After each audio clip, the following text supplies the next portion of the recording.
My dear brothers and sisters in Christ Jesus, I welcome you to the 30th class of our in-depth Bible study series. And today we're going to start about the three worlds and beginning with the first part. So when we say three worlds in our last class, we have already seen how in 2 Peter chapter 3, the three worlds are all mentioned together in one place in 2 Peter chapter 3.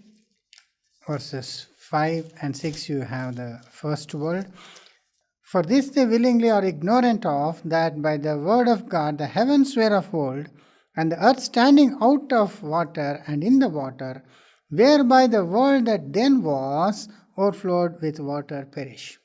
So that we said is the first world. It says, the heavens were of old, and the earth standing out of water. So that is what we see here in the chart, the heavens and the earth. So together the world that was. So that is the first world. And then in verse 7 we read, but the heavens and earth which are now by the same word are kept in store, reserved unto fire. So the heavens and earth that are now, that is the second world.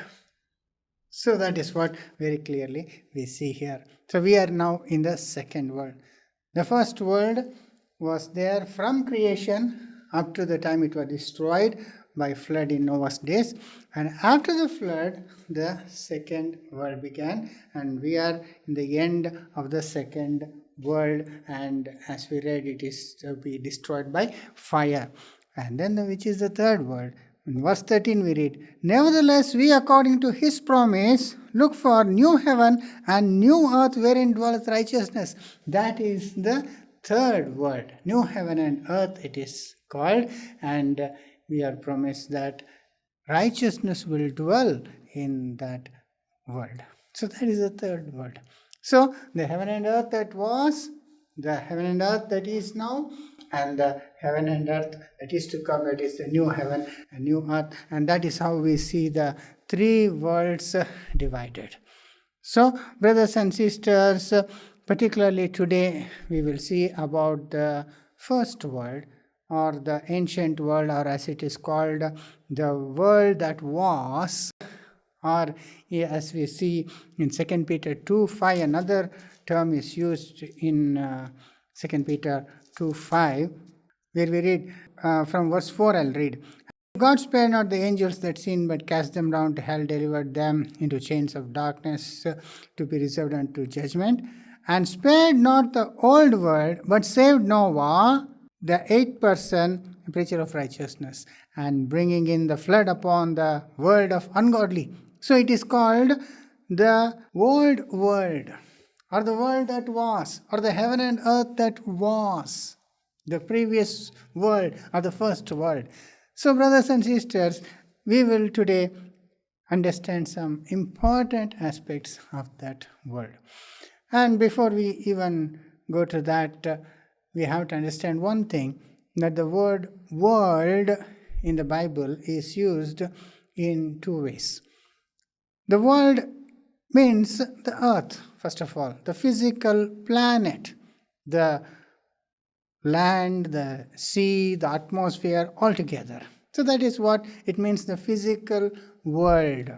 And then the same word is used to describe the human world, the human beings that live upon this world. They are also called as world. Human beings, their civilizations, their establishments, and the way of life, and all that is also called world. So generally we understand that sometimes the word earth is used, or sometimes the word world is used, earth, world, land, and all these things are variously used. But basically we have to keep in mind what is the main difference. That is, the planet earth is called the world, and also the human world, the people of the world that live in the world are also called the world. So when we say about the three worlds, the world that was, the world that is now, and the world to come, we should understand that it is all in the same earth.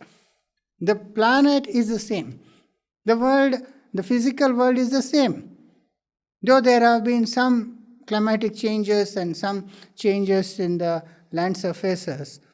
But basically it is the same globe, the same planet. When we say the world that was and the first world was destroyed, and now we are in the second world and this world will be destroyed by fire, and we are hoping for new world, new heaven and new earth, we don't mean a different planet, but a different setup of things. The human establishment, that is what was destroyed, and that is what is meant by the word world. So variously we can understand it is used in the Bible. Just one word we will understand from Ecclesiastes chapter 1 verse 4, in which the wise man clearly says these words. Ecclesiastes 1:4. One generation passeth away, another generation cometh, but the earth abides forever. There you see. One generation passeth away, another generation comes, but the earth abides forever. The earth is forever. It is the same earth. Noah's days, one generation perished and another generation began. And now the last times this generation will pass away with fire and another generation may come, but the earth remaineth forever. So that is what we have to understand. And also in Jeremiah chapter 10 verse 12 we read like this. He hath made the earth by his power, and he hath established the world by his wisdom, and hath stretched forth the heavens in his discretion. So here the word earth and the world is mentioned, and we know that this refers to the physical earth or the physical world very clearly. And also in Isaiah 6:3 we read in that vision, and one cried unto another and said, Holy, holy, holy is the Lord of hosts. The whole earth is full of his glory. That means this planet earth is full of his glory, and we see his wisdom and power in everything that he has created. So that is the physical world. But at the same time, the Bible says the world is evil. The world is full of wickedness. It is called, in fact, the present world is called the present evil world. See, in Galatians chapter 1 verse 4, who gave himself for us saints that he might deliver us from this present evil world, according to the will of God our Father. So here the world is called evil world. There we saw in Isaiah that the world is full of his glory. So we should know the difference. The world is full of its glory means the physical world, the planet which God created, is perfect, it's glorious. It is not evil, it is beautiful. But the people that are in the world, they are evil. That's why it is called the present evil world. And also in 1 John 5:19, we read like this. We know that we are of God, and the whole world lieth in wickedness. So, we are of God, and the whole world lieth in wickedness, or lieth in the wicked one, means it is talking about the human world, the people who live in this world, not the planet Earth. So, these words are used in both ways, and in one same verse we can see the same word having different meanings, like as in John 1:10. He was in the world, and the world was made by him, and the world knew him not. There you see, he was in the world, means he was among the people. And the world was made by him, means he is the one who created this world. That's the planet Earth. And the world knew him not, means the people knew him not. So the reference is both to physical and to the human world, as we can clearly see it. And also in Hebrews 11:3, the physical world, or in plural, the worlds which God has created along with the earth, is all mentioned. Hebrews 11:3. Through faith we understand that the worlds were formed by the word of God, so that the things which are seen were not made of things which do appear. So here, through faith we understand that the worlds were framed by the word of God. So God made the world. Means not only the earth, moon and the sun and all the other worlds which God has created. So it refers to the physical world. But then in some of the verses like Psalms 9:8, he will judge the world in righteousness. Means he's not judging the physical world, but he's judging the people that are in the world. So that is how we should understand. And also the most famous verse in John 3:16, which we all know. God so loved the world that he gave his son. Right? So that refers to the people, the human world. God loved the people in the world. It's not that God loved the mountains and the seas and all that, which he has created, but God loved the people. So in this sense, we should understand, brothers and sisters. So when we say about the first world that was destroyed by water, and the present, the second world which is reserved unto fire and will be destroyed, and the new heaven and new earth, the new world is going to come, we should understand that the planet is the same. The physical world is the same. It's the same earth.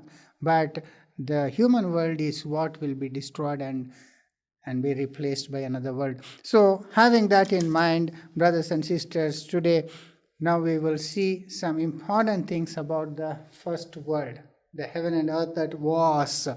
Now when we say that, we know that the planet Earth existed even before God created that for man's inhabitation.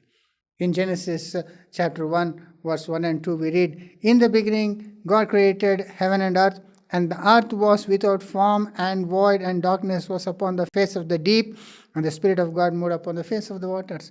So, he is giving us the time from which God began to make this earth habitable for man. And we know in the following verses, he took 6 days, and at the end of the 6th day, God created man also. But the earth as a planet existed even before he started doing that. That's why we read in verse 2, "And the earth was without form and void." The earth it was already there, but it was without form and it was empty. So when we say the first world, we refer to the times from which God began to create things in this world that will be helpful for man's life on earth. So from that point in which he started creating various things in this world and in the 6 days and then finally man, from there we consider as the first world, and that we know existed until the flood. So the first world was from creation until the flood of Noah's day. And when the flood came, that world was destroyed. Means all the people and their establishment, everything was destroyed by the flood. So, brothers and sisters, in the Bible, we know that the first world existed for a duration of 1656 years. That we can calculate from the details given to us in chapter 5 of Genesis, wherein the genealogy of the first 10 people are given to us. So, from there we can know how long it was from the creation till the flood. That we will see in Genesis chapter 5, verse 1 onwards. This is the book of the generation of Adam. In the day God created man, in the likeness of God made he him. So, very clearly, we go to the beginning. At the end of the 6th day, God created Adam. You see, and then verse 2, "Male and female created he them, and blessed them and called their names Adam, in the day they were created." So, that is the end of his creation work, 6-day creation work, and Adam and Eve are created. Okay, and from that time, we start calculating the length of the first world. And how do we do that? In verse 3, "And Adam lived 130 years, and begat a son in his own likeness, after his image, and called his name Seth." There you see. So, Adam's age is given when Seth was born. Now, Seth was born 130 years after Adam was created. So there you see, you get the first link in calculating the length of the whole age or the first world. So, after creation, 150 years later, Seth was born. We know that before that, Abel and Cain were born, and the previous chapter is all about Cain and Abel and how they had all grown up and what they did, and later on how Cain killed Abel, and all the story is in the previous chapter. So many things have happened, but we do not know when those things happened. No time is given. How long Adam and Eve were in the Garden of Eden before they sinned and they were driven out, and when Cain and Abel were born, and when murder took place, and later on, so many things, the timeline is not given. There are some who imagine, they say that Adam and Eve were in the garden for so many years and all that, but that is pure imagination or guesswork. There is no proof in the Bible to tell us how long they were inside the Garden of Eden before they sinned and when other things happened. The first link we have given in the Bible is when Seth was born. That was 130 years after Adam and Eve were created. So, brothers and sisters, during this 130 years, Cain and Abel were born, and there one question comes. That is when we read in the chapter 4, after Cain killed Abel, and God sentenced Cain and he cursed him, and later on Cain comes back to God and he pleads with God and all that, and God has mercy on him and God puts a mark on him and sends him away. Then we read in verse 16, and Cain went out from the presence of the Lord and dwelt in the land of Nod on the east of Eden. So here he says he went to the land of Nod. So when it says land of Nod, we should not think that there were already a town there where other people were there and all that. It is simply called wandering. He began to wander in that place, geographically that place, just like Eden was the name of that place. Even before God created Adam and Eve, that place was called Eden. So there God put Adam. So like that Nod, he went there. And verse 17 it says, and Cain knew his wife, and she conceived and bare Enoch, and he builded a city and called the name of the city after the name of his son Enoch. So there we read, Cain knew his wife, and she conceived and begat Enoch. Now many people ask the question, from where did Cain get a wife from? Since there was only Adam and Eve, and then for them, Cain and Abel were born, and Cain killed Abel. And we are left with only Cain there. And how can he marry? How can he find a wife, and who that woman was and all that? Brothers and sisters, one thing we should understand here, that apart from giving birth to Cain and Abel, and later on Seth, Adam and Eve had many children. That is, daughters also were born to him. But daughters are not usually mentioned particularly in the Bible.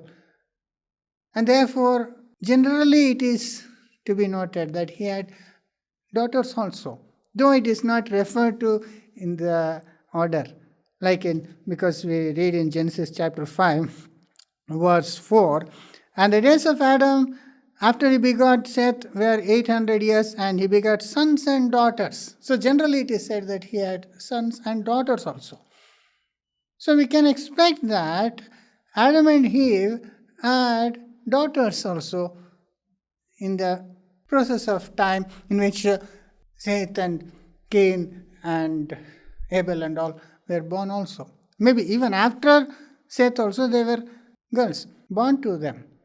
And as we take this, it is not all chronologically given in the right order. Things did not happen, everything one after the other. Because here, we have many generations of Cain mentioned here in the following verses we read. And Cain knew his wife, and she conceived and bare Enoch. And next we see Enoch. To Enoch was born Irad, and to Irad was born Mehujael, and to Mehujael Methuselah was born, and Methuselah had Lamech. So we have so many generations. So we don't mean to say that until that time Adam did not have Seth. So he could have had Seth also simultaneously, but here it is not in the exact chronological order. So later on, Seth was born. We don't suppose that Adam did not beget Seth until all these 5 generations was over. No way. So it is not given exactly according to chronology. We should understand one is given after other, and Seth was born, and after Seth many daughters were born. So from one of those daughters only, Kane got a wife. Brothers and sisters, this we clearly understand when we think how God gave a wife for Adam. When God created Adam and he wanted to make a helpmate for him, God did not create Eve from the dust of the earth as he created Adam. He could have created Eve also independently, but he didn't do that. Why? Because he wanted the whole human race to originate from one person. That's why he took a rib bone from Adam, and from that he created woman. So a wife for Adam was taken from within Adam himself. So like that, God gave wives to Adam's sons from Adam's family only. And they married their own sisters. Today, it is unthinkable for us to see anybody marrying their own sisters, because there are other women and sisters are different. But in those times, there were no other women. So there is no difference between other women and sisters. So God had it that way for some time in the beginning for men to marry their own sisters. And that is how it happened. So Cain actually took a wife, means one of his sisters he took, and he had children through her. And in the same way, other sons and daughters of Adam, they married among themselves. And that is how the world began to multiply. So brothers and sisters, having that in mind, we know that was permitted for some time until God forbade that when he gave the law through Moses. Then God said, you shall not marry of the own kinsman. So after the law was given, marrying among the own family members is a sin. So, but until then, God had it that way, and it was permitted by God. And the reason also we have told in our previous classes, because if through one man all were created, then through another one man all could be redeemed. So that is the purpose why God had it this way. So brothers and sisters, having understood that, now we come back to calculating the time from creation to the end of the flood. And we see here, we get the first link is that from creation to the birth of Seth, we have 130 years. And then reading through the chapter, we find 10 generations mentioned there by name and when they had their sons. So by simply adding up all these years will get us the length of time from Adam till the time the floods was upon this earth. So very simply, the first link is Adam lived 130 years and begat a son in his own likeness, and he called his name Seth. That is the first one. And verse 6 we read, and Seth lived 105 years and begat Enos. So that is the second time frame we are given. So from Adam to Seth it is 130, and from Seth to Enos it is 105. So 130 plus 105, and later on we see, and Enos lived 90 years and begot Canaan. So add that 90, like that you add all these 10 generations to come up to Noah, and the very day in which the flood came, Noah's age is given. So by that we know exactly how many years after creation of Adam and Eve the flood was upon this world, and the world was destroyed. And by adding that up, we get 1656 years. That's how long the first world existed, brothers and sisters. And we will go into the details of calculating this time length in future when we take up the topic of chronology.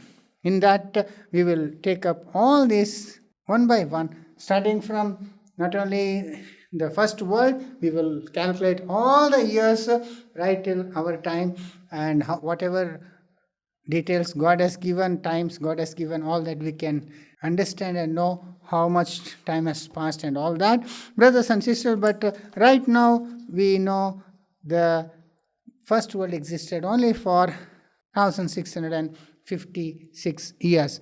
Now the next question comes: why did God destroy the first world? Why did God send in the flood and destroy all the human world, but saved only Noah and his family? Now the immediate answer is, we all know that the people of the world had become very, very evil, so much so that God could not stand them and he wanted to destroy them. And that we see in Genesis chapter 6 verses 5 and 7.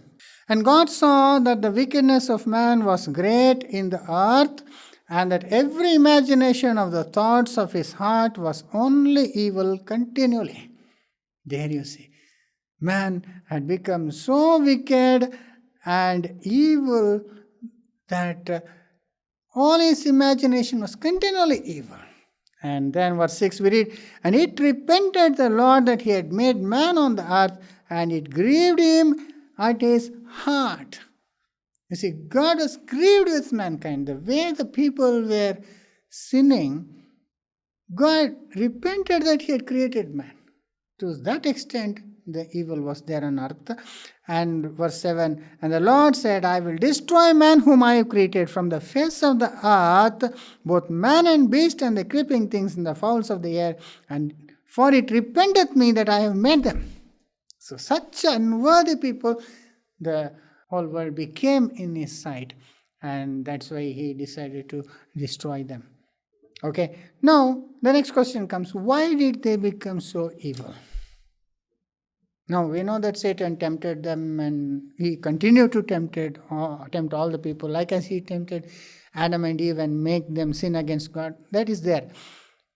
But even then, men were created in the image of God. How so quickly they could degrade themselves to such a low level? Now, there are two important reasons. One of which is, people who lived in the first world lived for very long. Brothers and sisters, today our lifespan is 70 or 80 according to the Bible. And maybe through modern science and the medicine and knowledge of human body, some people in some countries live up to 90s also. But then the people in the first world, that is the generations, the 10 generations, they lived as far as 9 centuries. Adam himself lived for 930 years. That's what we read here in chapter 5, verse 5. And all the days of Adam lived were 930 years. Adam lived for 930 years. Can you imagine that?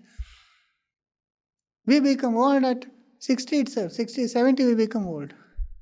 But how could he live so long? They lived so long.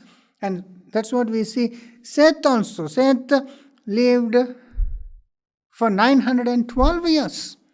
And all these people, 900, 800, and like that they lived. And Jared lived for 962 years. And Jared lived 162 years. You see, and then Jared's grandson, that is Methuselah, we read Methuselah lived after begat Lamech 782 years and begat sons and daughters. And verse 27, and all the days of Methuselah were 969 years. He was the longest to live, we all know. 969 years Methuselah lived. So this makes us ask, how could they live so long? But then even before that, we can understand that because they lived so long, they became such big sinners also. Because now in our life we live for some years and we become sinners, but then we die at 70 or 80. But what if we could continue to live? Our sins also keep increasing, isn't it? We become more hard-hearted and sinful, and down the way, the wickedness will automatically increase. And that's what happened then. Since they did not die so easily, they began to live and live. They lived in sin and they increased in sin so that the whole generation became exceedingly sinful before God. So that is the first reason why God wanted to destroy them.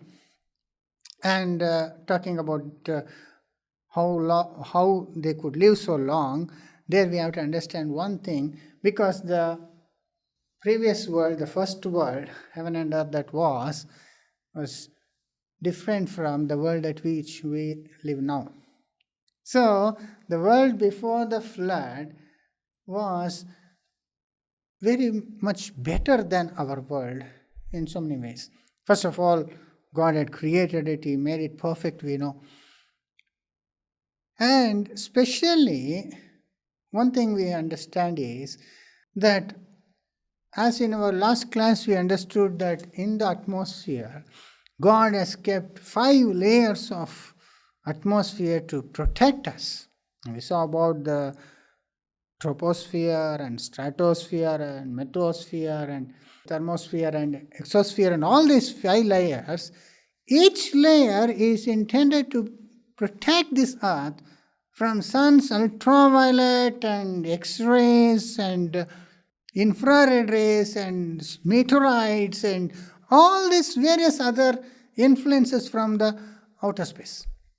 So these are protecting us even till today. As we said, the ozone layer in stratosphere, it protects us from so many radiations from the sun, harmful radiations from the sun. So, like that, in the first world, we read in the Bible that God had kept another very protective layer around the sun. And that layer is not there today because it fell off as rain on the flood of Noah's days. Well, about that we read in Genesis chapter 1, verse 6. As we already touched this, we will see this again. This is what God did on the second day. You say, and God said, let there be a firmament in the midst of the waters, and let it divide the waters from the waters. So a firmament means an expanse or a long continuous empty place. That should be among the waters, he said.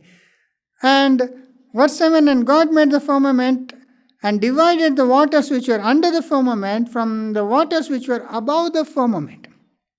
So this firmament or sky, because that is the firmament only, see verse 8, and God called the firmament heaven or sky, as we said in our last class. So that divided the waters from what was below the firmament and waters that was above the firmament. You see, that's what we'll read again. And God made the firmament and divided the waters which were under the firmament from the waters which were above the firmament. We know the waters which are below the firmament as the seas, the oceans. But there was waters above the firmament also. There you see, brothers and sisters.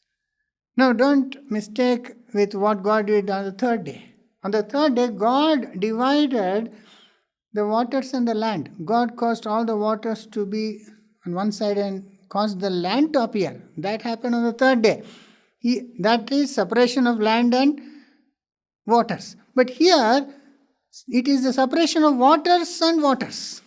You see.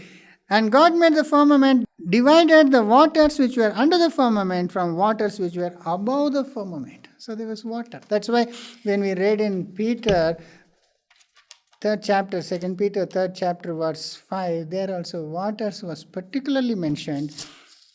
There you see, and for they willingly are ignorant of that by the word of God the heavens were of old, and the earth standing out of water and in the water.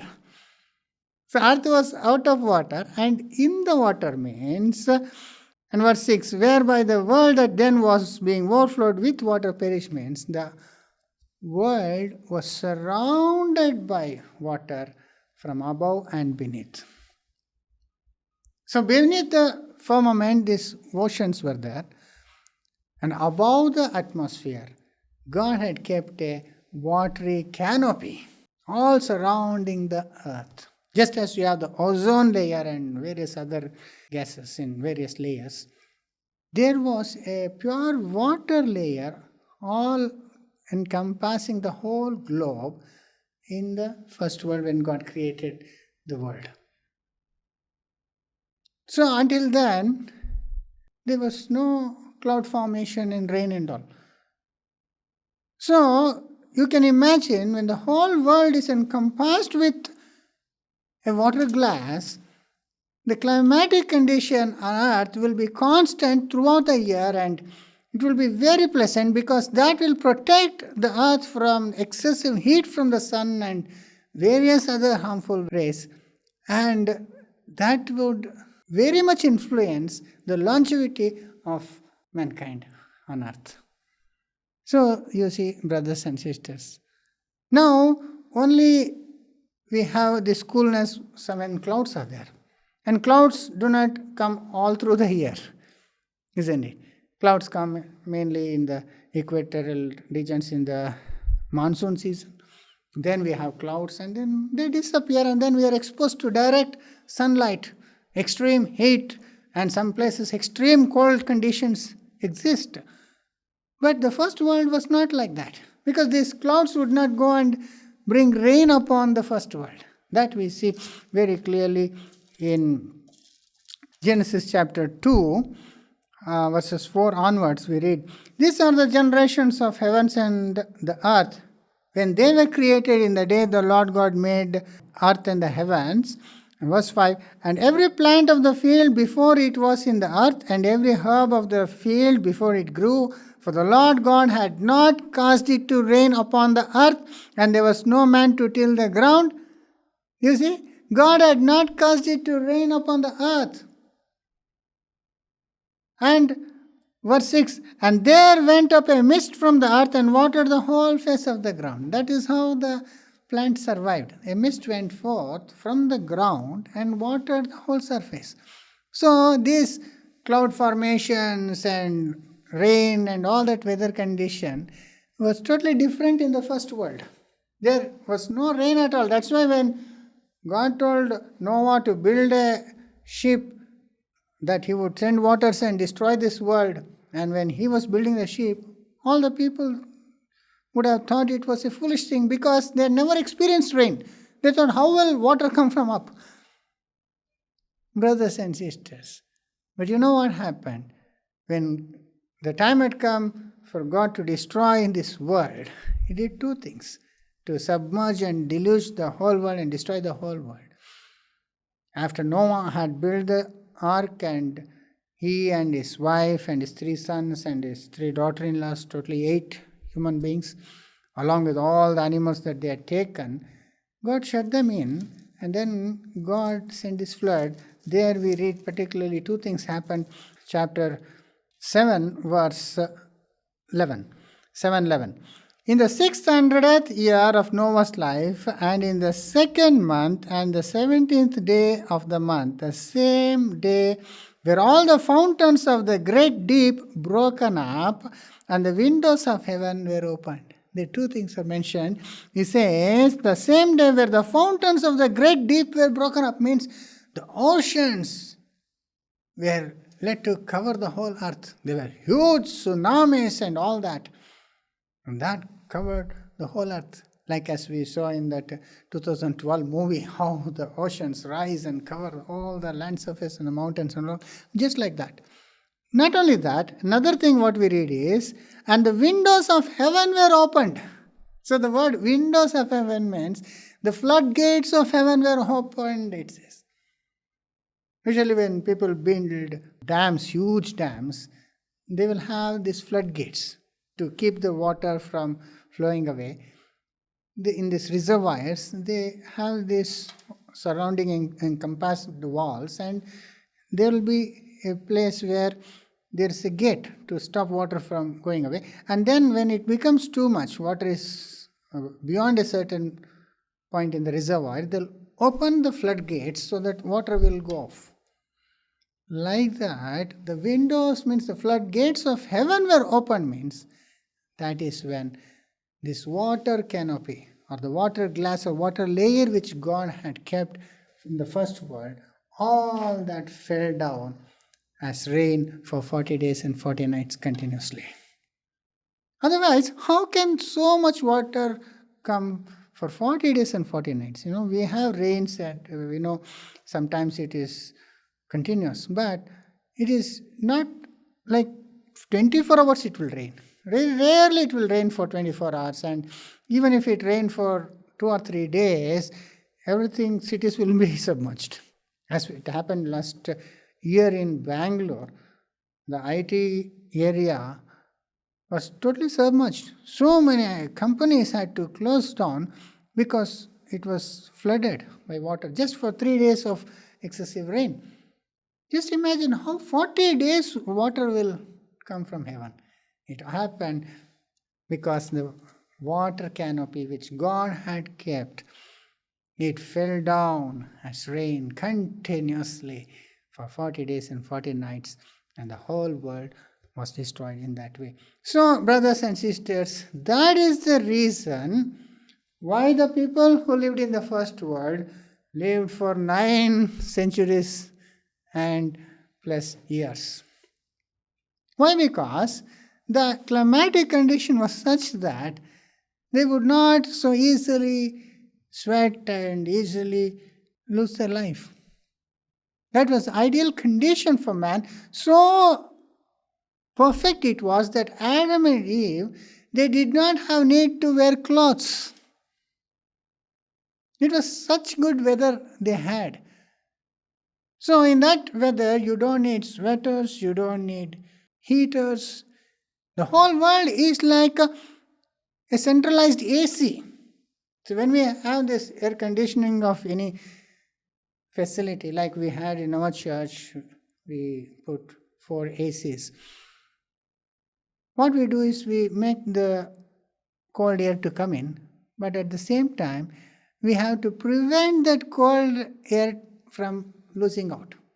And to prevent the hot air from coming in, for that we have to close all the building. So all our windows has to be closed, and we put in double windows and closed up. The main reason we did that was to stop this sound from coming in, because our hall is right next to the main road. So we wanted to prevent this external noise, and therefore we closed up. And because it becomes hot, we put AC. Now that's how AC works. Then the temperature is controlled. How much we want, we can control the temperature. Like that, the whole planet, God had put AC. You see, the air conditioning was so perfect, that so much so that the coolness would not escape, and the hot air from the outside, the solar heat waves, will not come and hit the earth directly. So as it comes passing through this water layer, the earth would be very cool, and controlled weather was there all through the year. And that is why people lived so long. Just like we bring some vegetables or even meat. If you keep it in the fridge, the refrigerator, it will stay for a long time. But if you keep it outside, meat will get spoiled in just one day. But inside the fridge, you can keep it for weeks also and months. Like that, people in the first world lived in this controlled, perfect weather condition because of this water canopy. And therefore, they lived for up to 9 centuries. But then, after the flood, we see the age span will fall drastically. You see, Adam to Noah, the age is given, and Noah, we know, Adam lived for 930 years. Noah lived even 20 years more. You see, Noah lived for 950 years. Afterwards, when we see their sons, that we can see in 11th chapter, in verse 10 from 11th chapter, we read, generation of Shem, and Shem was 100 years old and begat Arphaxad, and after he begat Arphaxad, Shem lived for 500 years and he begot sons and daughters. So 100 years plus 500 is 600 years. You see, then you see his son also around 600, and then it comes down slowly 500, 300, 200, and when we come to the 10th person, Abraham, that is the 10th from Noah. From Adam he was 20th. He was just 175, and it is written that he died at a very old age. So where is 930 and where is 175? So this happened after the flood, because after the flood the earth was open to direct sunlight and extreme weather conditions here, that automatically the longevity of man fell down. So brothers and sisters, that is what we should keep in mind about the first world, and this will be important for us to know, because later on when God creates the new heaven and new earth, all that was lost will be again restored. Now what a wonderful thing that would be. Well, brothers and sisters, there is another reason why the people of the Noah's days became so evil. Not only because they lived so long and they became wicked, but there's another reason why they became so wicked, what influenced them to become like that. And also there's another reason why God destroyed the whole world at Noah's times. That is very interesting, and we find that in the 6th chapter of the book of Genesis. Genesis chapter 6 verses 1 to 4. And it came to pass, when men began to multiply on the face of the earth, and daughters were born unto them, that the sons of God saw the daughters of men, that they were fair, and they took them wives of all which they chose. See, this thing happened. And verse 3, and the Lord said, my spirit shall not always strive with man, for that he also is flesh, yet his days shall be 120 years. So this made God to say that it will be just 120 years before I destroy these people. And in verse 4 we read, there were giants in the earth in those days. Means in those days during the flood and before the flood. There were giants in the earth in those days, and also after that, when the sons of God came in unto the daughters of men, and they bare children to them, and the same became mighty men, which were of old, men of renown. And now this is something which we have to understand very clearly, because many Christians do not know that there were giants in the first world. Normally when we read about giants, we think that they are all fictional. We read it in the comic books, and when we are children also, we like to hear about the stories of giants who lived among caves and how they will come and attack villages and all that. We just thought it is only fictional imagination. But the Bible actually says that there were giants in the first world. Now, how they were born also very clearly is given to us. It says, and it came to pass, when men began to multiply on the face of the earth, and the daughters were born to them, that the sons of God saw the daughters of men, and that they were fair, and took them wives of all whom they chose.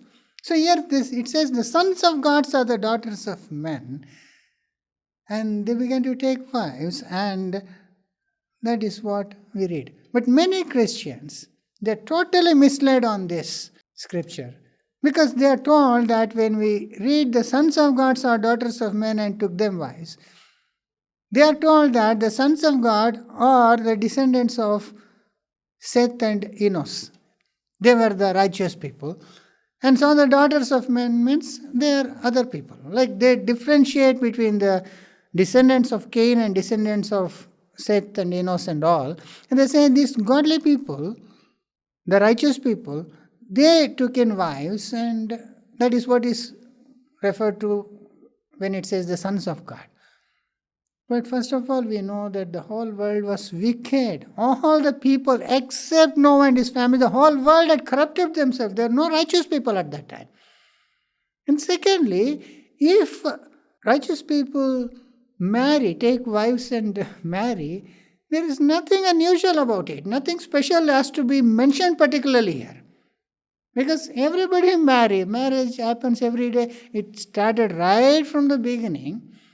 People have been marrying, and there is no need for that to be mentioned here. And also note one thing, that if they are just the sons of Seth or Enos, the sons of God are just normal human beings, if they take wives and marry, how can they beget giants? Because here we see there were giants in the earth in those days when the sons of God came in unto the daughters of men, and they bare them children to them, and the same became mighty men, men of renown. So how they become mighty men and supermen? Because when human beings marry human beings, the offspring is always like them only, or even slightly inferior also sometimes, but not supermen. Now the fact that the giants were born men of renown with super abilities, that shows that someone else was involved in this process.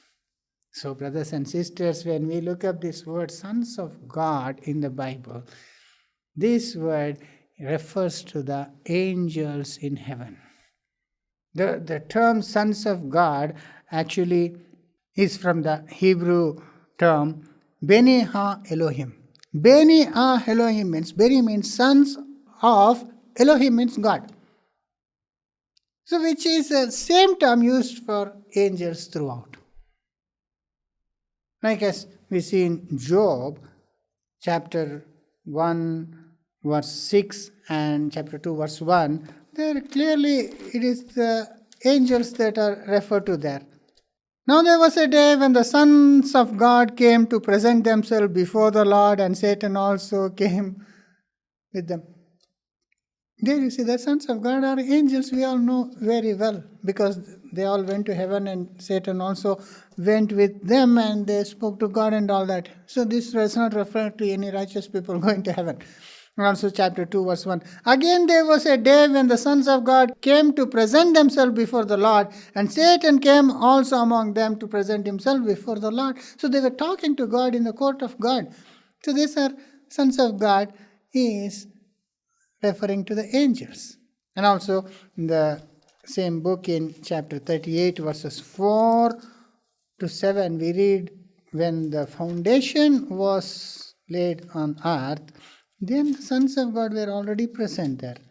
See, God is asking, where wast thou when I laid the foundation of the earth? Declare if thou hast understanding. Who hath laid the measures thereof, if thou now wast, and who hath stretched the line upon it? Whereupon are the foundations thereof fastened? Or who laid the cornerstone thereof? When the morning stars sang together, and all the sons of God shouted for joy.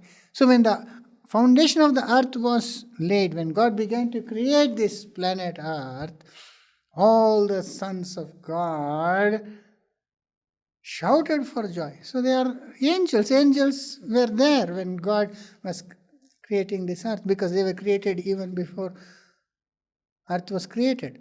So these sons of God, this phrase refers to angels. In some translations in Indian languages, the word angels only is used, because that is the same word.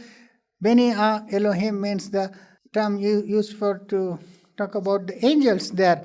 So brothers and sisters, we know that this happened in the first world. The sons of God means angels saw the beautiful women of this earth. As we read here, they saw that they were fair.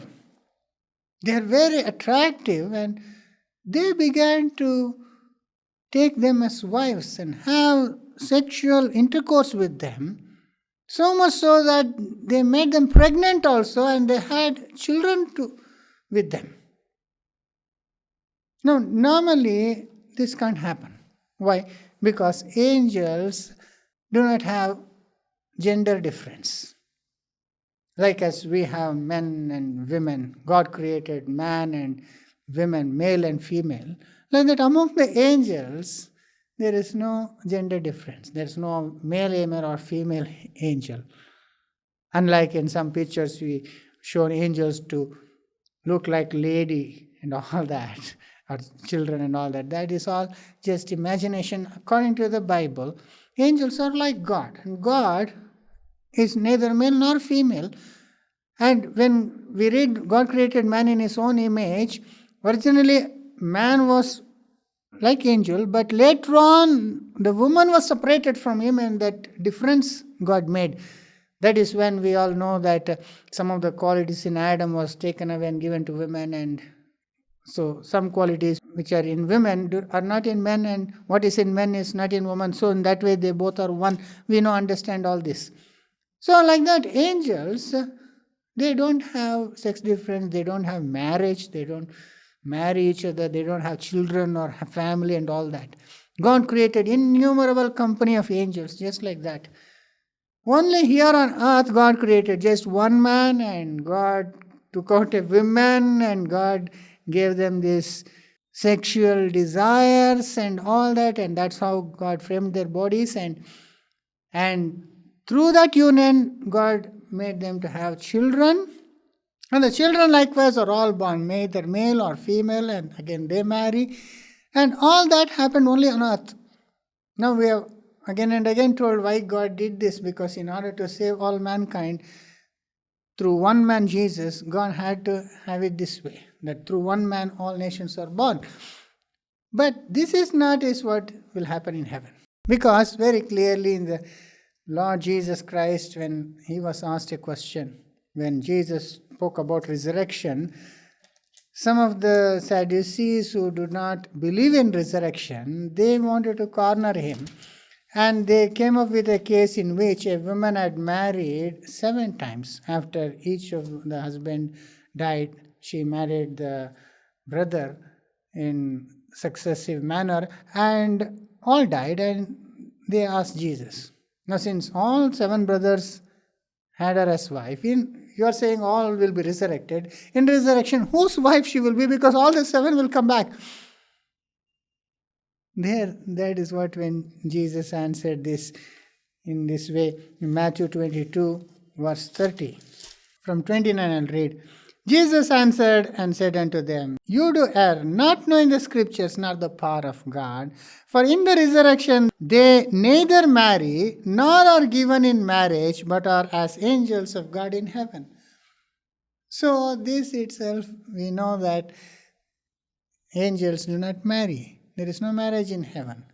They neither marry nor are given in marriage.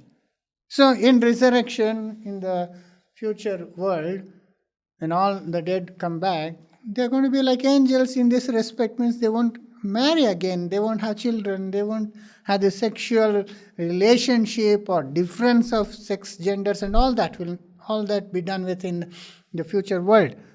That is what very clearly we understand here. So angels, they do not require marriage, they do not require a sexual partner, and all that, they don't have that desire also. But how come they could now do this? How could now they come down and look upon this beautiful woman and take them wives and impregnate them and all that?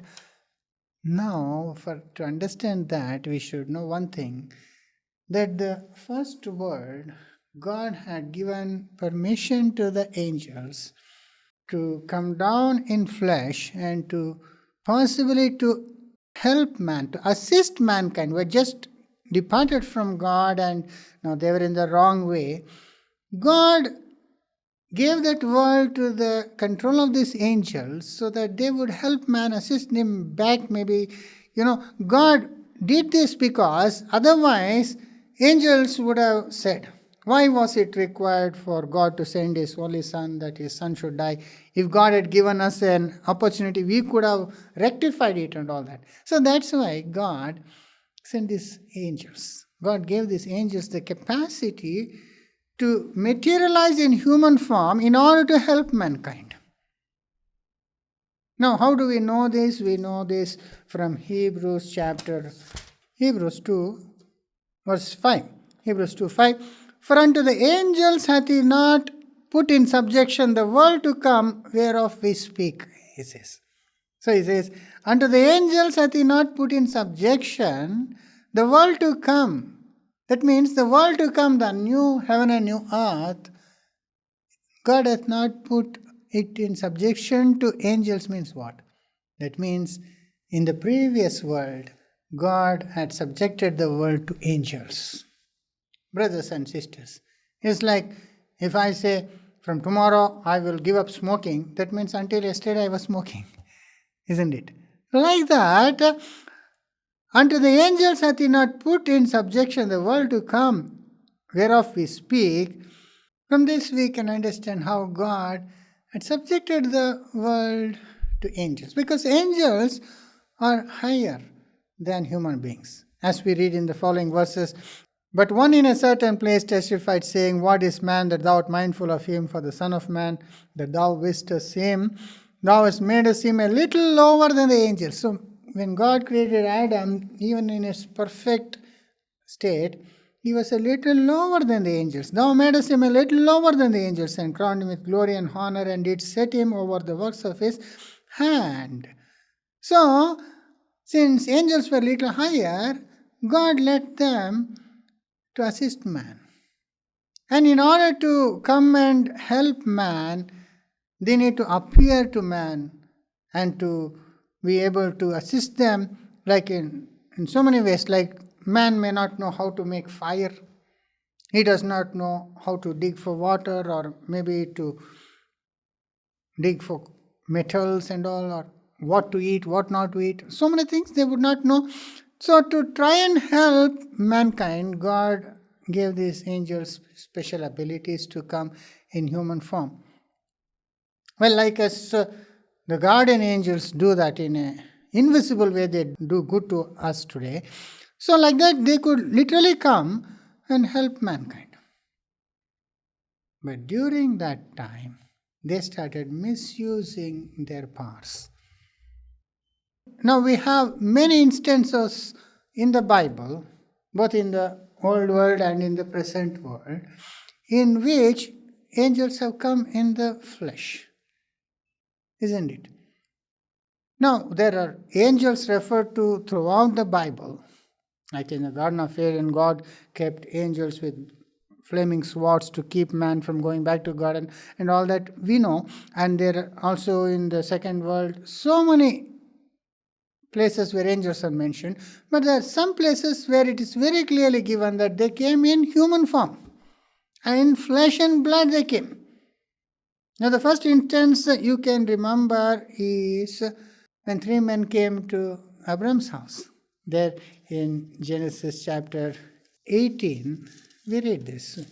One day he was sitting outside in the heat of the sun, and this happened. And the Lord appeared unto him in the plain of Mamre, and he sat in the tent door in the heat of the day.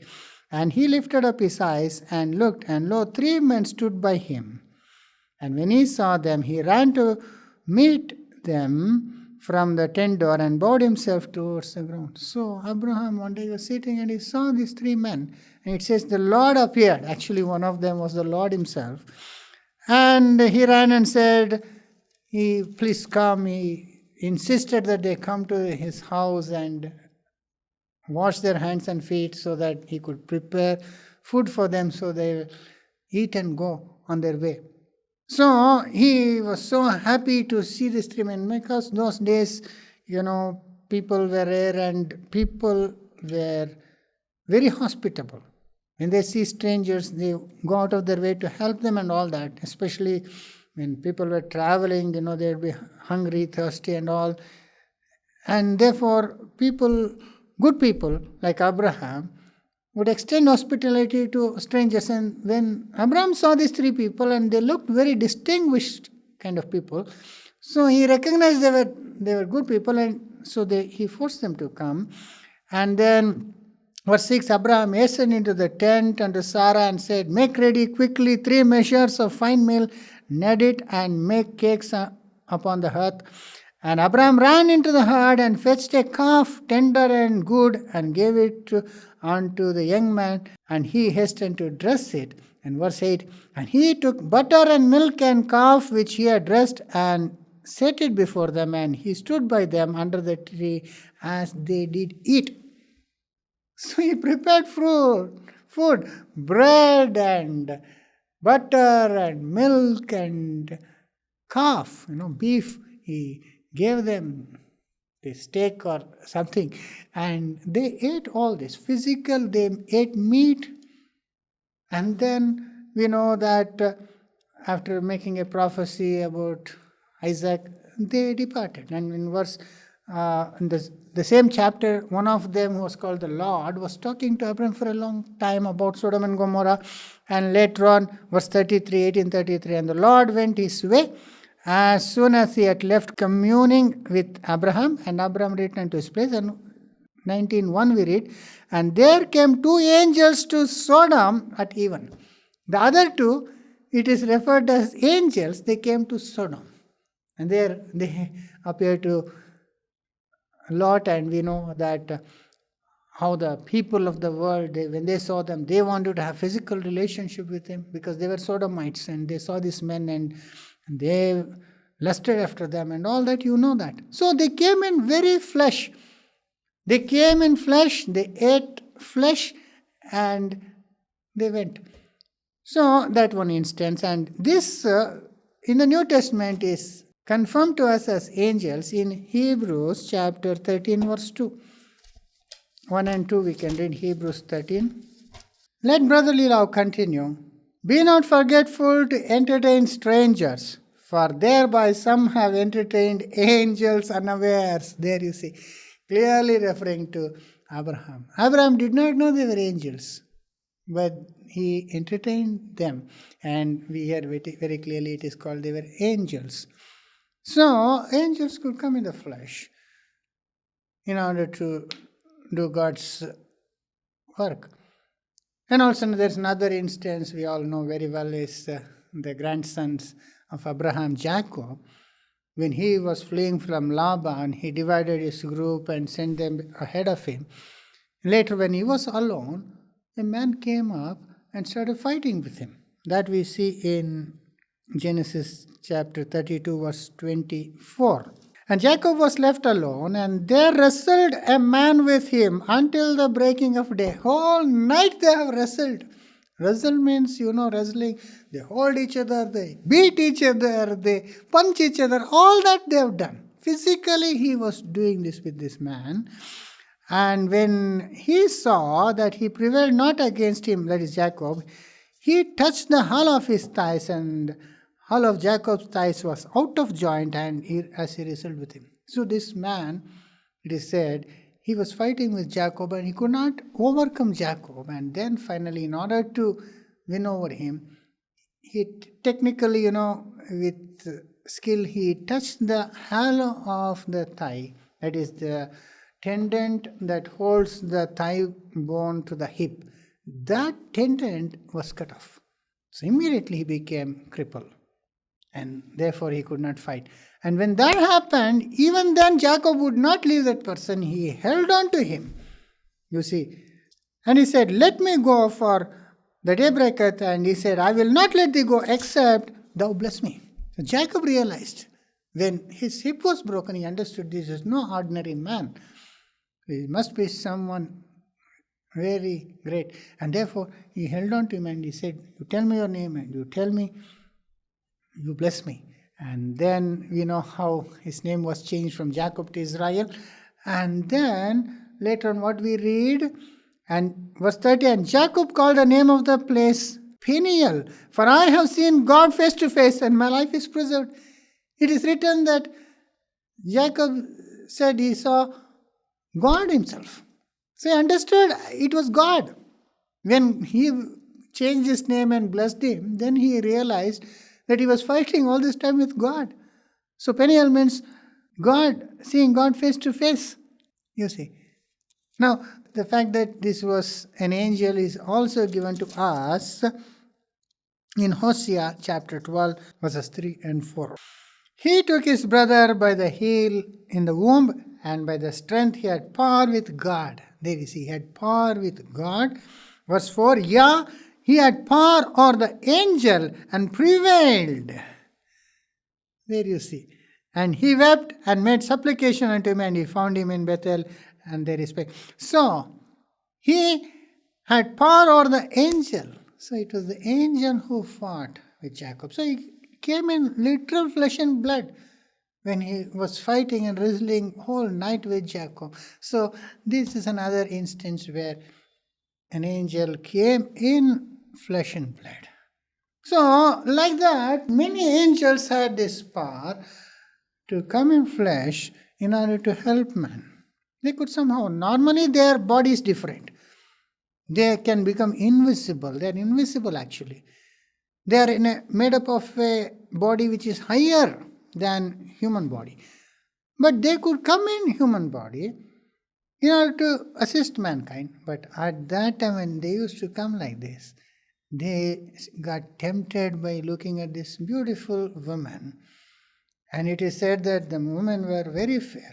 Those days, no, unlike in our times, the beauty has to be greatly supported by makeup and all that. Women need lipstick and a lot of makeover. But in those days, they were very beautiful naturally, it seems. So much so in that some poetry it is given. It is said that when women drank wine, it could be seen when it passes in their throat. So fair they were. And like that, they were naturally very beautiful. And these angels, when they come in flesh, they got tempted. And they began to marry whomever they choose. Now, when they did that, the children born to them, they became more powerful than the children who were born to normal human beings. Why? Because angels are superior. They are superior in every way, physically and mentally, in every way. And when they had children through these women, their children obviously became supermen. Today we have the Superman and Batman and Spider-Man and all these people with their special powers and all that. But in the first world, they were actual supermen in this world. Now in various mythologies, we have heard of Thor and Zeus and Hercules and all with superhuman abilities and all that. Why even in India this mythology is very strong. We have the Ramayana and Mahabharata and all the Vedas which mention about these supermen. They were, actually it is clearly written in these epics that they were born to the gods. They were born to the figurative sun god or the god of the air, and they were born to moon, and so many thousands of clear references are there, in which of course a story is created, but those who were born to them were very, very powerful. They were like giants.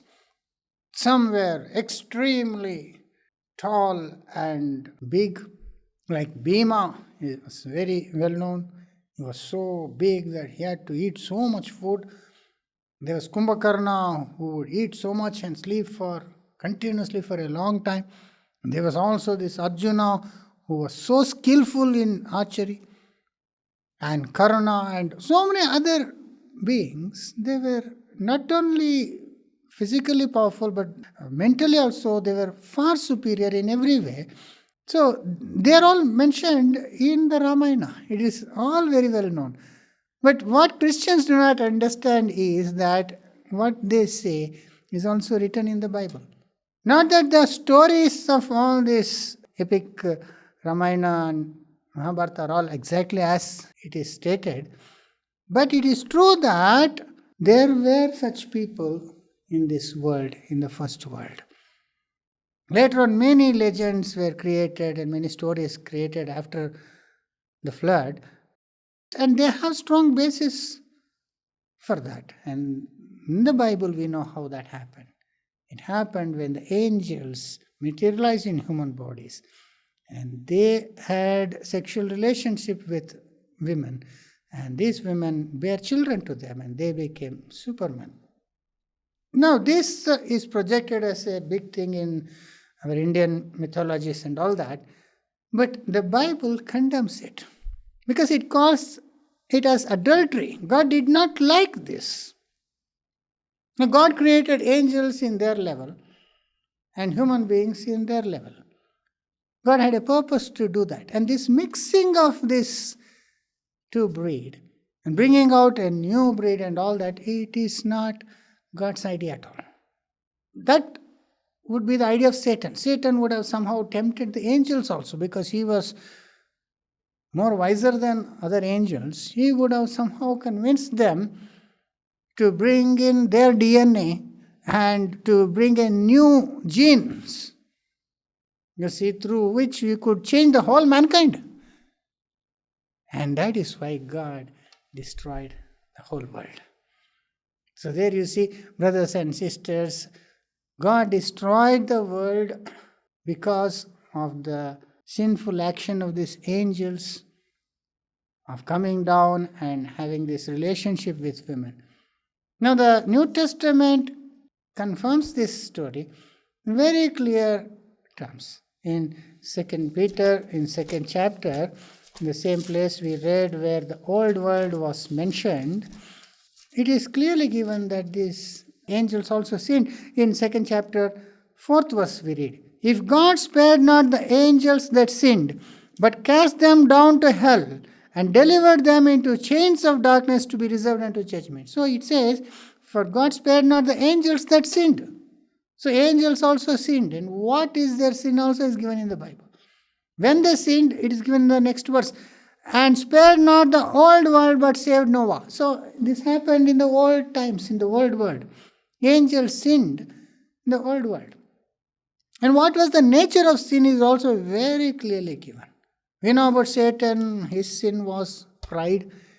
He was lifted up and he wanted to become like God and all that, we know. And later on he became a liar and cheater and murderer and all that. But specifically the sins of these angels are mentioned to us in Jude verses 6 and 7. In Jude also very clearly we see, "And the angels which kept not their first estate, but left their own habitation, he hath reserved in everlasting chains under darkness unto judgment of the great day." So here it is again mentioned about angels and what was their sin. You see, it says, "And the angels which kept not their first estate," means their level. You see, God has created them in a higher level, higher than human level. They should have kept that estate and left their own habitation. What was their habitation? It was heaven. Earth God has given to man. The habitation of angels is heaven. So they left heaven. They left their higher level of life also and they came down to human level.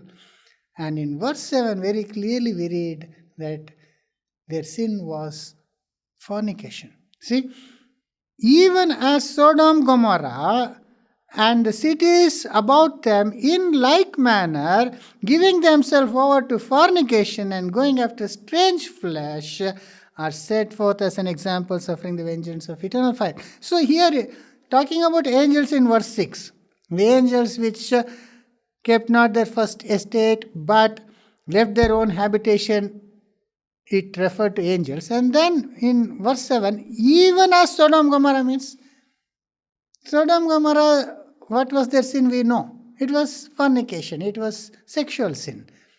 And basically, sexual means particularly homosexuality was there in Sodom, Gomorrah. God has created men and women and blessed them to be together and find happiness one in another and bring up a family. That is God's idea of marriage and sex. But instead of that, men began to lust after men, women began to lust after men. This lesbian and homosexual relationship is totally opposed to God. And that is what the Sodom and Gomorrah people did, and that is why they were destroyed. And this, what these angels did is compared to them. You see, even as Sodom Gomorrah,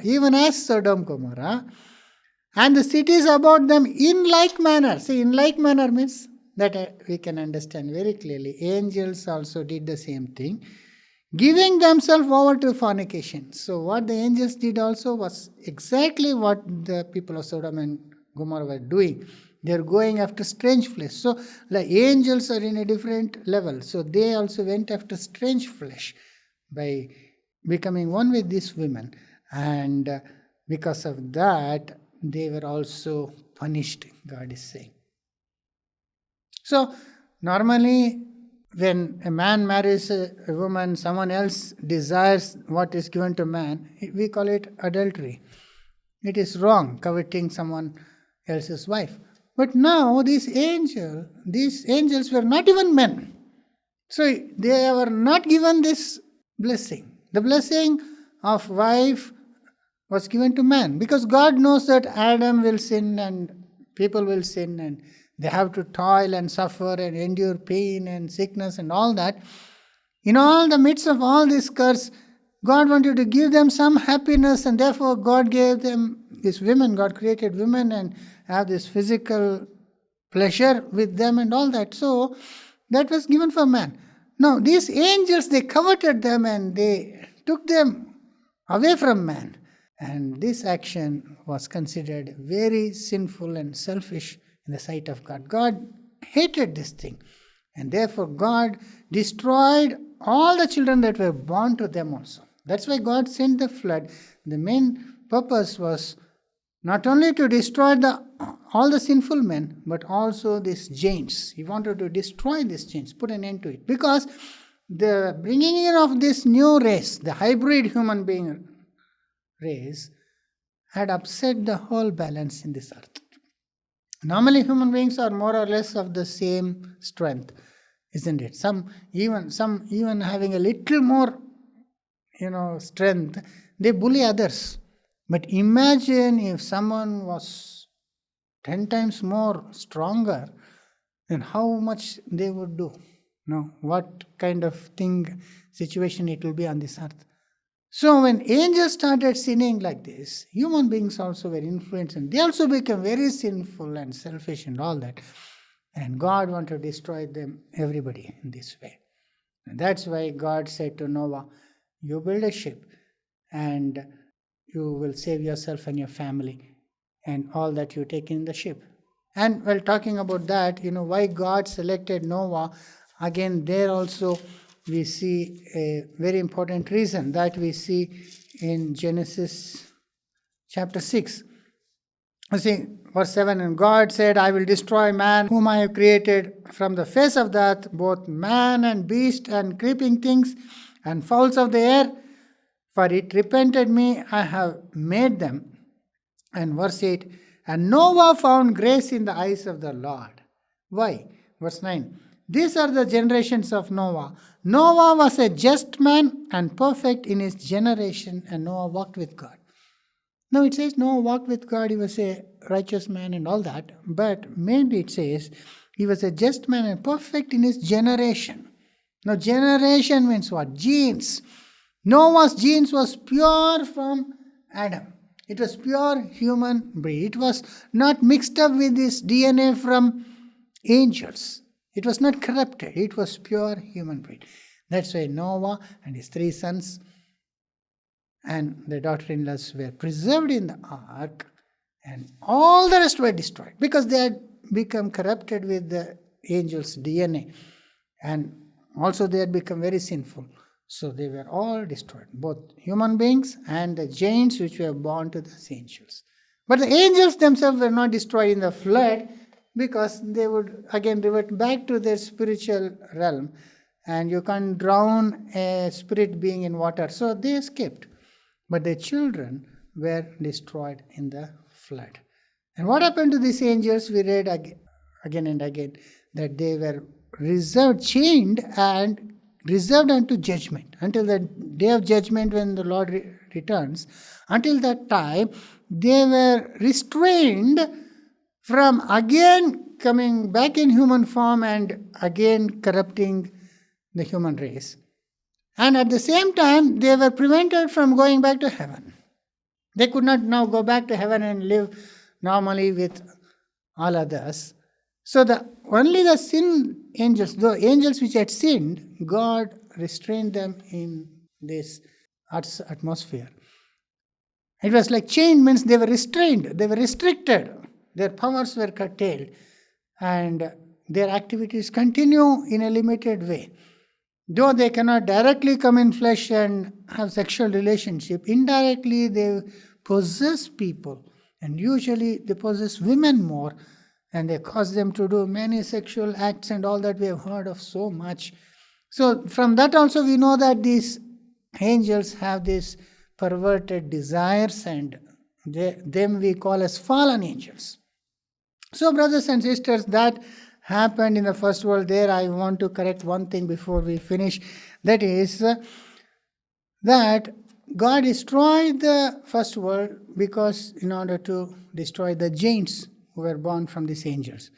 But some think that they were giants in the second world also. Because here there is one statement in verse 4. And they were giants in the earth in those days, and also after that, when the sons of God came into the earth. Also after that means it is not after the flood. Also after that means after these angels started doing this thing. After God started asking Noah to build the ship during that 120 years. And before that and after that. So they were these giants. But not after the flood. Most definitely not after the flood. Because what is the use if they again do the same thing after the flood also? Because the purpose God destroyed the whole world is to destroy these giants and all these mixed up human beings. And God preserved Noah so that human race will again continue. Now, again, if the angels are permitted to do this, then there is no point in God destroying the whole world. Actually, we have to understand one thing here. There are some references in which giants are mentioned in the second world. There are few references, but the word used to describe them is different from the word used here. Normally, if you are reading only English, you will not know the difference. And if you see the King James Version, here we read, there were giants in the earth in those days, in verse 4 in Genesis 6. But if you see some other translations, instead of the word giant, they have put the word Nephilim. I'll show it to you. You see, in New International Version, the Nephilim were on the earth in those days. The word Nephilim is used instead of giants. And English Standard Version, the Nephilims were on earth, and so on. Most of the modern translations in English use the word Nephilim. But when the giants are mentioned in other parts of the Bible in the second world, this word is never used except in one instance. I'll show you that in Deuteronomy chapter 3 verse 11, we have reference to one giant and whose size was so large, his bed size is mentioned. From that we can understand in Deuteronomy 3:11. See here, for only Og, king of Bashan, remained of the remnants of the giants. Behold, his bedstead was a bedstead of iron. Is it not of Rabbah, the children of Ammon, 9 cubits, and length thereof, and 4 cubits, the breadth of it, and so on. It's mentioned in cubits. In feet, if you take 13 feet long and 6 feet wide. Now, who will have 13 feet long bed? Usually we have bed which is 1 feet or maybe 2 feet longer than our actual size. But unnecessarily we will not have 13 feet bed. If we add 13 feet means he must have been around at least 10 to 11 feet. Now we know Goliath. We know as giant and his brothers and all.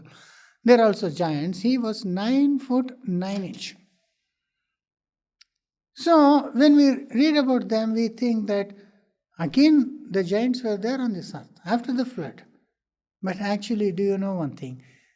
Though in English, King James Version, here also the word giant is mentioned. See, for only, O king of Bashan, remained of the remnant of giants.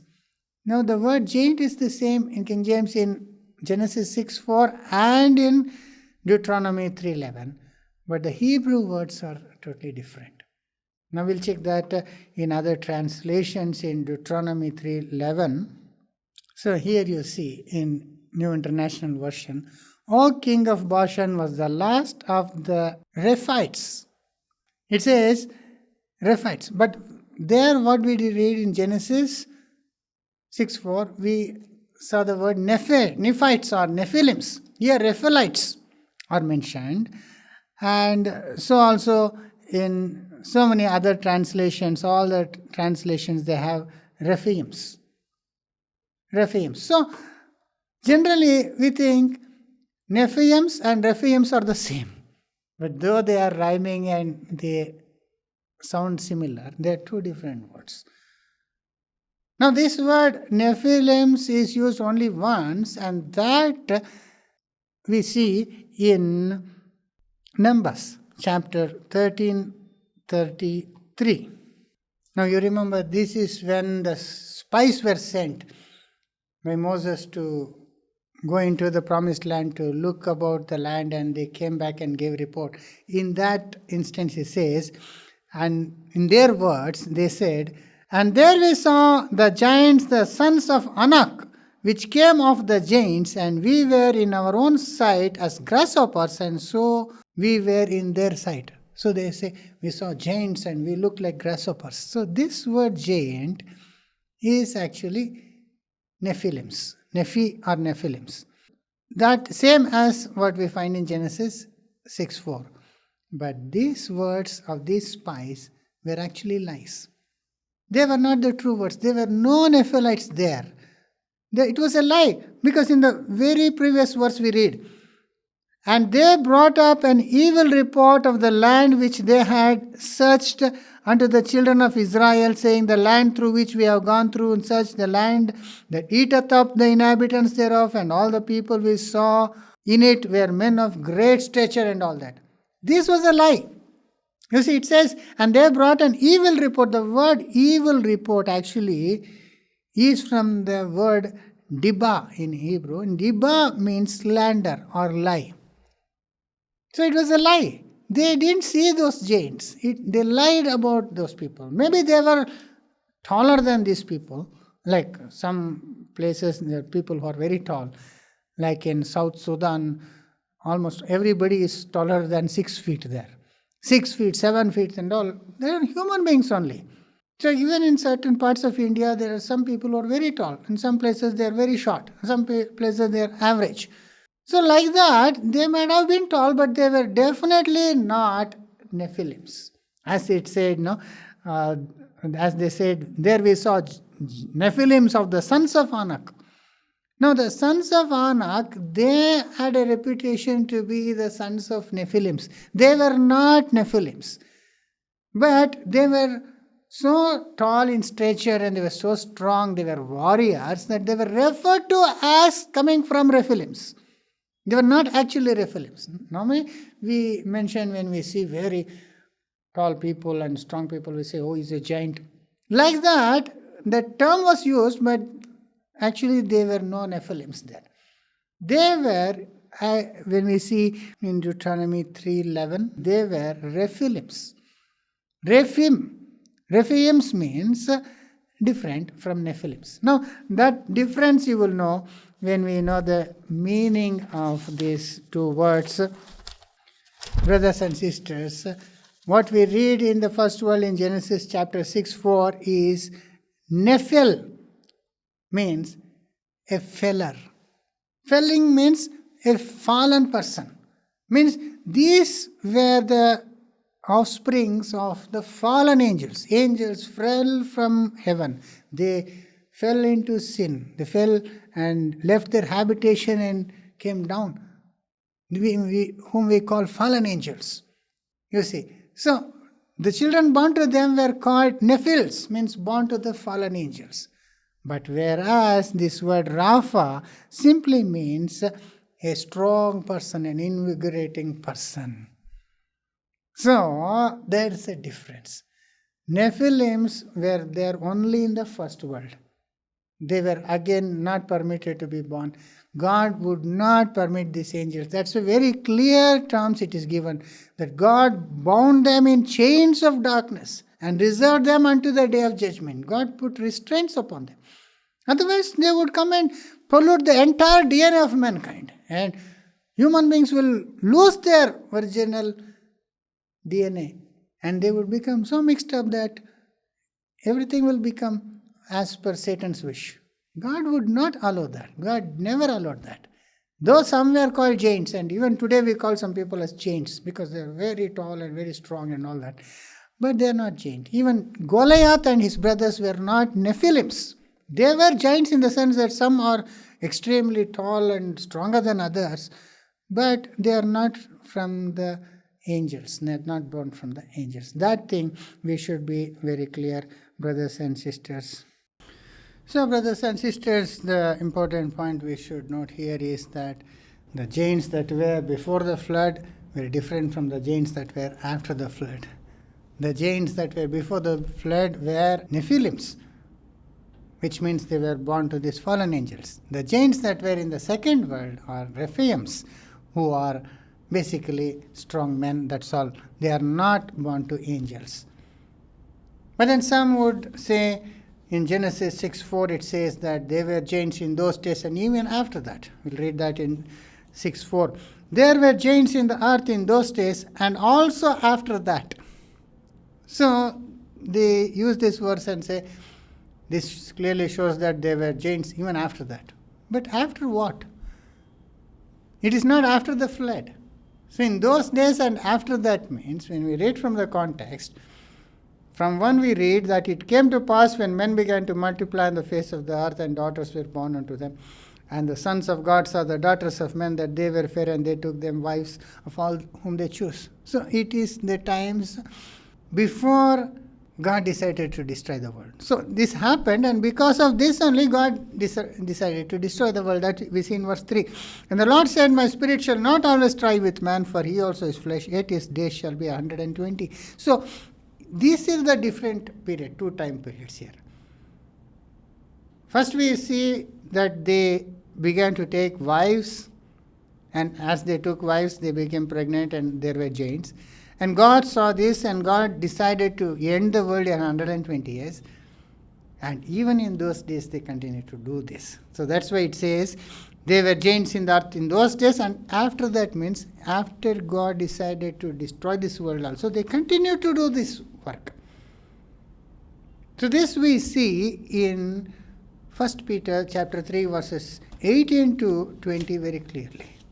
That even after God decided to destroy this world, even when Noah was building the ark, these spirits continued to sin. And God was so patient in those years. That's what we read in 1 Peter 3, 18 to 20. For Christ also hath once suffered for sins, the just for the unjust, that he might bring us to God, being put to death in the flesh, but quickened by the Spirit, by which also he went and preached unto the spirits in prison. So the spirits in prison, we know in 2 Peter 2:4, are these angels whom God has put in chains of darkness.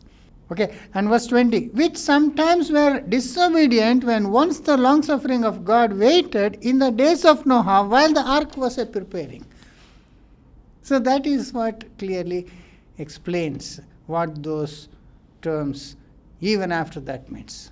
So these angels first sinned, and afterwards, seeing this, God decided to destroy this world. Even after God gave commandment to Noah to build the ark and that God had fixed the deadline, they continued to do the same. And in those periods, God was so long suffering. That is what it says in Genesis 6:4. So that we have to keep in mind, brothers and sisters. Well, now we know how the first world was and why the first world was destroyed and what all the things happened there. And with the coming of the flood, the first world ended, and Noah was there in the ship, and he was saved, and with his family, 8 human beings. And later on, when they opened the door and came out, it was the second world. And God willing, in the next class, we will understand what the second world is and the main features of God's dealing with mankind in the next class. Until then, God bless you.